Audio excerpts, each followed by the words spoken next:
बिस्मिल्लाहिर्रहमानिर्रहीम अस्सलाम वालेकुम। Welcome to all students. मैं हूं आपका टीचर मोहम्मद अफजल वकार और आप देख रहे हैं मेरा YouTube channel Waqar institute. Variation of parameters method for higher order equations. इस इक्वेशन को अगर आप गौर से देखें तो ये जी ऑफ एक्स गिवन है, तो ये आपके पास नॉन होमोजीनियस डिफरेंशियल इक्वेशन है nth ऑर्डर की।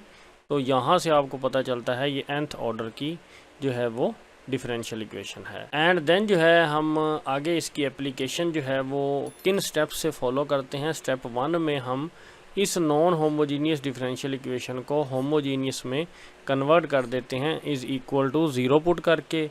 देन हम कम्प्लीमेंट्री फंक्शन उसका फाइंड करते हैं। देन उसको लीनियरली इंडिपेंडेंट सोल्यूशन निकालते हैं, यानी इस y1 और y2 and so on yn, अगर yn तक हैं तो आपने yn तक लेने हैं, y2 तक हैं तो y2 तक लेने हैं, y3 तक हैं तो y3 तक लेने हैं।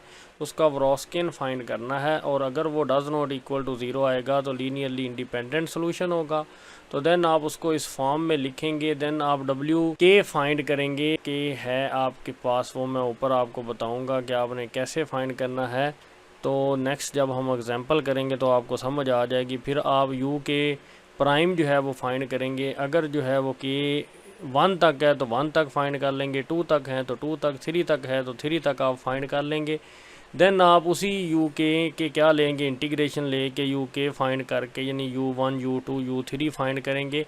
देन ये पार्टिकल सोल्यूशन आपके पास होगा U1x Y1x and U2x and Y2x plus ऐसे ही y3 है तो U3x एंड y3x तक जाएंगे। एंड देन जो जनरल सोल्यूशन है वो कम्प्लीमेंट्री एंड पार्टिकल सोल्यूशन का क्या होगा, सम होगा।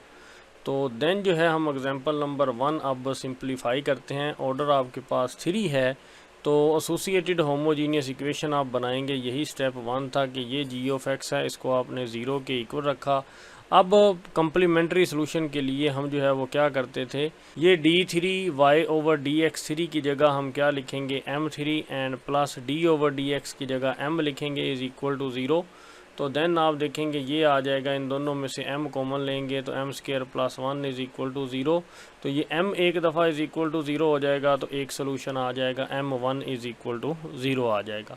देन आप इसको जब इज़ इक्वल टू 0 रखेंगे तो प्लस 1 उधर जाएगा तो -1, दोनों तरफ स्क्वायर रूट लेंगे तो यहाँ पे कैंसिल हो जाएगा। तो m बराबर आ जाएगा -1 का स्क्वायर रूट होता है प्लस माइनस आयोटा आ जाएगा। तो प्लस माइनस आयोटा को हम लिख सकते हैं 0 प्लस माइनस आयोटा। तो यहाँ पे अल्फ़ा की कीमत कितनी है, 0 है, और बीटा की कीमत कितनी है, आयोटा के साथ कोफिशिएंट 1 है, तो इसलिए बीटा की कीमत 1 है। लेक्चर नंबर 16 में हमने पढ़ा था अगर रूट्स डिस्टिंक्ट हों केस 1 तो m इज़ इक्वल टू 0 के लिए यहाँ पे क्या आएगा, m1 की जगह 0 आएगा, m2 है ही नहीं इसलिए ये टर्म नहीं लिखी जाएगी। तो c1 e 0x तो e की पावर 0 1 हो जाएगा, सिर्फ c1 बचेगा तो इसलिए यहाँ पे c1 कम्प्लीमेंट्री सोल्यूशन में जो है वो लिखा हुआ है। अल्फ़ा की कीमत 0 है तो ऐसे ही e की पावर यहाँ पे 0x तो ये जो है 1 हो जाएगा, क्योंकि किसी की भी पावर अगर 0 हो तो वो 1 हो जाती है, तो इसलिए ये 1 अंदर मल्टीप्लाई होगा तो कोई फ़र्क नहीं पड़ेगा वैल्यू के ऊपर। ऐसे ही ये c1 है, c1 पहले ये फार्मूला जो है वो केस 3 के लिए था लेक्चर नंबर 16 में। अगर रूट्स जो हैं वो कम्प्लेक्स हों तो यानी अयोटा वाले हों तो जो रियल पार्ट होता है वो अल्फ़ा होता है और जो इमेजिनरी पार्ट होता है वो बीटा होता है। तो यहाँ पे बीटा की वैल्यू 1 है तो इधर भी 1 आएगा, बीटा की जगह पे इधर भी 1 आएगा। तो c1 पहले हम यूज़ कर चुके हैं इसलिए यहाँ पे c2 cos 1x and plus c3 sin 1x यहाँ पे आपका सोल्यूशन आ जाएगा। तो ये आपका कम्प्लीमेंट्री सोल्यूशन है। तो यहाँ पे y1 है नहीं है तो कोफिशिएंट 1 है तो इसलिए यहाँ पे y1 1 होगा, y2 cos x है और y3 जो है वो sin x है। यही आपका स्टेप 2 था, ये जो हमने अभी पढ़ा कि आपने जो है जब कम्प्लीमेंट्री सोल्यूशन ले लेना y1 y2 yn का आपने क्या लेना है, व्रॉस्किन लेना है। तो अब हम जो है वो इनका व्रॉस्किन जो है वो फाइंड करेंगे। तो ये आपके पास y1 है तो ये 1 और 1 का डेरिवेटिव 0, 0 का डेरिवेटिव 0। देन y2 जो है वो cos x है, यहाँ पे आपने cos x रखा एंड y3 यहाँ पे sin x रखना है। cos x का डेरिवेटिव माइनस sin x और माइनस sin x का minus cos x, cos sin x का डेरिवेटिव cos और cos का क्या होगा माइनस sin x। यहाँ पे एक तरीका लगाया हुआ है, आप ये भी कर सकते हैं लेकिन नहीं, मैं आपको मशवरा दूंगा कि आप ये काम मत करें। आप क्या करें कि मैं आपको यहाँ पे एक्सप्लेन करता हूँ कि ये जो है आपका पिवट एलिमेंट है, ये लें क्योंकि इसके नीचे दोनों ज़ीरो हैं। ये रो कैंसिल हो जाएगी और ये कॉलम कैंसिल हो जाएगा, सिर्फ ये बच जाएगा। क्या बचेगा? Minus sine x cos x and फिर minus cos x and minus sine x. आपने इन दोनों को मल्टीप्लाई करना है, माइनस माइनस प्लस, तो यहाँ पे साइन स्क्वायर एक्स हो जाएगा। दरमियान में माइनस आता है और ये वाला माइनस जब मल्टीप्लाई करेंगे तो माइनस माइनस प्लस हो जाएगा, कोस स्क्वायर एक्स। और हम जानते हैं identity, sine square x plus cos square x किसके बराबर होता है? 1 के बराबर होता है। तो ये आपके पास जो है इज़ इक्वल टू 1 है। The given differential equation is already in the required standard form.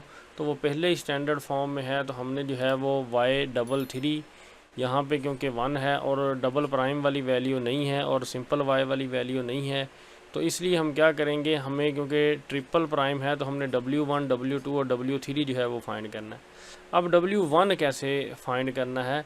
क्योंकि हमने third column of W by the column 0 0 कोसिकन x. अब अगर आप बात करें तो यहाँ पे जो है वो क्या था? कोसिकन एक्स था। तो यहाँ पे आपने दो जो है वो 0 लिखने हैं और तीसरा जो है वो आपने क्या लिखना है? कोसिकन एक्स लिखना है। तो ये आपका जो है वो कॉलम यहाँ पे बनेगा।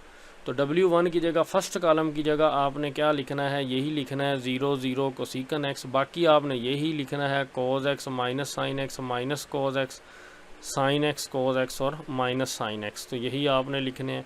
इधर आपने इस जो है वो एलिमेंट के ज़रिए आपने एक्सपेंड करना है, क्योंकि ये कोसिकन एक्स ये बाहर आ जाएगा और इसके साथ प्लस का साइन आएगा या माइनस का साइन आएगा। ये आपको कैसे पता चलता होता है कि ये जो है आपके पास रो 3 है और ये कॉलम 1 है, और 1 और 3 को ऐड करें 4 होता है। 4 यानी अगर इवन नंबर आए तो यहाँ पे साइन कौन सा आता होता है? प्लस का आता होता है।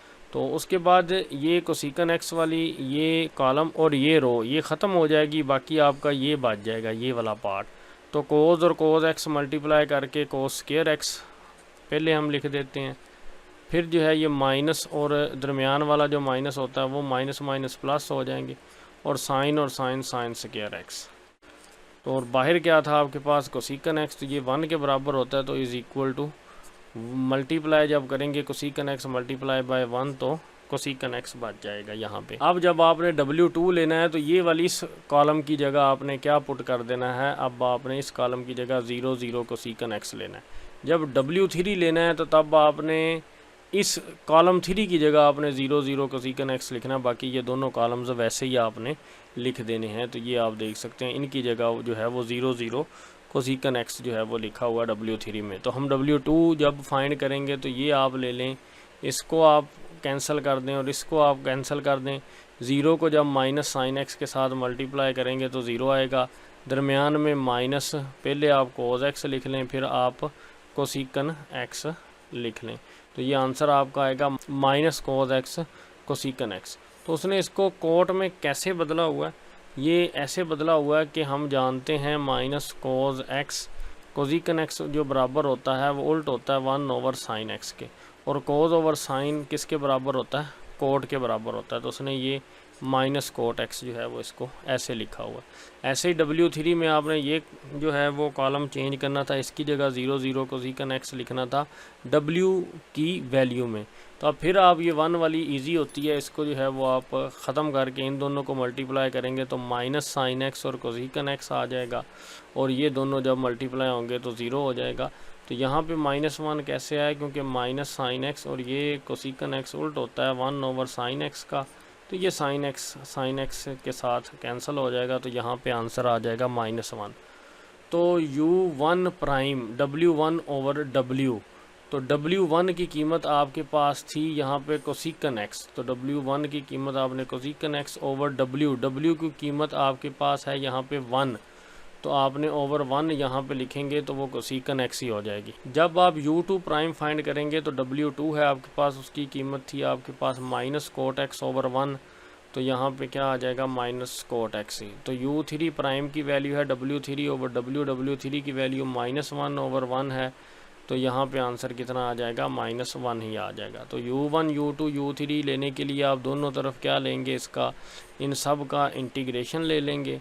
तो जब आप इधर इंटीग्रेशन लेंगे तो कोसिकन एक्स का इंटीग्रेशन होता है nature log कोसिकन x minus cot x, chapter number 3 second year जो है। अब 2025 में जो बुक है 2026 में तो चेंज हो जाएगी, तो ये जो है उसमें आप जो है वो ये देख सकते हैं इसका इंटीग्रेशन। मैं पेज जो है वो आपका ऐड कर देता हूँ, यहाँ पे चलें।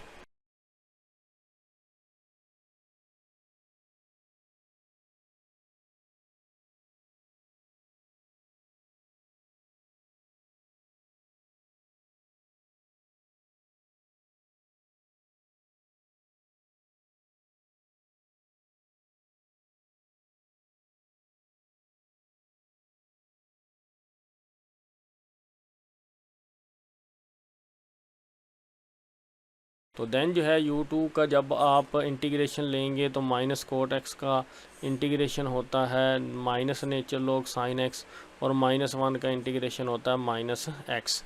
तो यहाँ पे yp जो है वो हमें पता है u1 y1 plus u2 y2 and u3 और y3 होगा। तो u1 जो है वो आपके पास था nature log कोसिकन minus cot x, इसलिए ये आ गया। और y1 की वैल्यू, y2 की वैल्यू और y3 की वैल्यू ये थी आपके पास, y1 की 1 है, y2 की कोस एक्स है और y3 की साइन एक्स है। तो यही आप यहाँ पे वैल्यूज़ पुट करेंगे। तो यहाँ पे 1 थी तो इसलिए नहीं आएगा। u2 की वैल्यू जो है वो minus nature log sine x और y2 की थी कोस एक्स, और इसी तरह आपके पास है u3 की वैल्यू माइनस एक्स है एंड y3 की वैल्यू जो है वो साइन एक्स है। तो देन जो है वो आप लास्ट पे जनरल सोल्यूशन करेंगे, तो ये आपका जो है वो yc था और ये आपका जो है वो yp है। तो ये पार्टिकल सोल्यूशन और आपके पास आपका कम्प्लीमेंट्री सोल्यूशन जो है वो उसका सम है। तो यही जो है सिंपल सा जो है एक क्वेश्चन था जो कि पेपर में मेरे ख्याल से नहीं आ सकता। पेपर में सिर्फ ये आएगा जो पेपर में आया हुआ है। मैं आपको वो बता देता हूँ कि आपको ये दिया होगा कम्प्लीमेंट्री सॉल्यूशन और आपसे कहा गया होगा कि W फाइंड कर दें। आपने सिर्फ ये W की कीमत यहाँ तक फाइंड करके देनी होगी, क्योंकि आपने यहाँ से y1, y2 और y3 लेके तो ये सारा इसको सॉल्व करके तो आपने जो है वो W की वैल्यू निकालनी होगी। तो चलें पास्ट पेपर्स पे चलते हैं और आपका ये क्वेश्चन जो है वो सॉल्व करते हैं। ये लेक्चर नंबर 21 में से ही ये क्वेश्चन है, ये आप देख सकते हैं 5 मार्क्स का क्वेश्चन है। हमने व्रोस्किन फाइंड करना है इस डिफरेंशियल इक्वेशन का। तो यही जो हमने जो है वो स्टेप किया था कि हमने कम्प्लीमेंट्री सोल्यूशन का जो है वो सोल्यूशन लेके तो y1 y2 y3 लेके तो देन जो है वो उसका व्रोस्किन फाइंड कर लेना है। तो यही बात जो हमने जो है वो अभी लेक्चर में पढ़ी, तो मैं अभी आपको समझाता हूँ कि उसने क्या किया हुआ है। आपको m1 भी दिया हुआ है, m2 भी दिया हुआ है, m3 भी दिया हुआ है। तो हमने क्या करना है, हमें लेक्चर नंबर 16 में हमने जो है वो होमोजीनियस डिफरेंशियल इक्वेशन का कम्प्लीमेंट्री सोल्यूशन हमने पढ़ा हुआ है। yc जो है वो क्या होता है c1em1x, क्योंकि हमने जो है वो m3 तक आपको जो है वो गिवन है, तो इसलिए हम m3 तक जो है वो इसको लिखेंगे plus c2em2x and plus c3em3x। तो अब जो है वो इसको जो अगर हम सॉल्व करते हैं ना तो c1em1 माइनस 3x हो जाएगा यहाँ पे, एंड देन जो है वो प्लस c2 यहाँ पे हो जाएगा माइनस एक्स, एंड क्योंकि -1x जो है वो माइनस एक्स लिखा जाएगा, प्लस c3 जो है वो m3 की कीमत 6 है तो ये लिखा जाएगा। तो ये आपके पास जो है -3x ये y1 है, -x y2 है और x जो है ये y3 है। तो आप इस लेक्चर में अगर लेक्चर नंबर 21 में देखें तो ये यहाँ से जो है ये आपका ये स्टार्ट हो रहा है। अगर आप यहाँ से देखें तो ये आपको डिफरेंशियल इक्वेशन दी हुई है, उन्होंने रूट्स भी आपको निकाल दी। आपने सिर्फ ये कम्प्लीमेंट्री सॉल्यूशन लिख के y1 y2 और y3 लिख के आपने उसका क्या फाइंड करना है, ये W यानी व्रोस्किन जो है वो आपने यहाँ तक क्वेश्चन जो है वो करना है, बाकी सॉल्व नहीं करना, आपने टोटल सॉल्व नहीं करना। उसने देखे पूरी एग्जांपल में से एक स्पेशल पार्ट जो है या एक मखसूस हिस्सा जो है वो आपसे क्वेश्चन का पूछा है और बहुत सारी चीज़ें आपको बता दी गई हैं। तो जी यही है, तो हम व्रोस्किन फाइंड करेंगे हम W y1 and y2 and y3 तो यहाँ पे जो है अगर आप देखें y1 जो है वो आपके पास है e माइनस 3x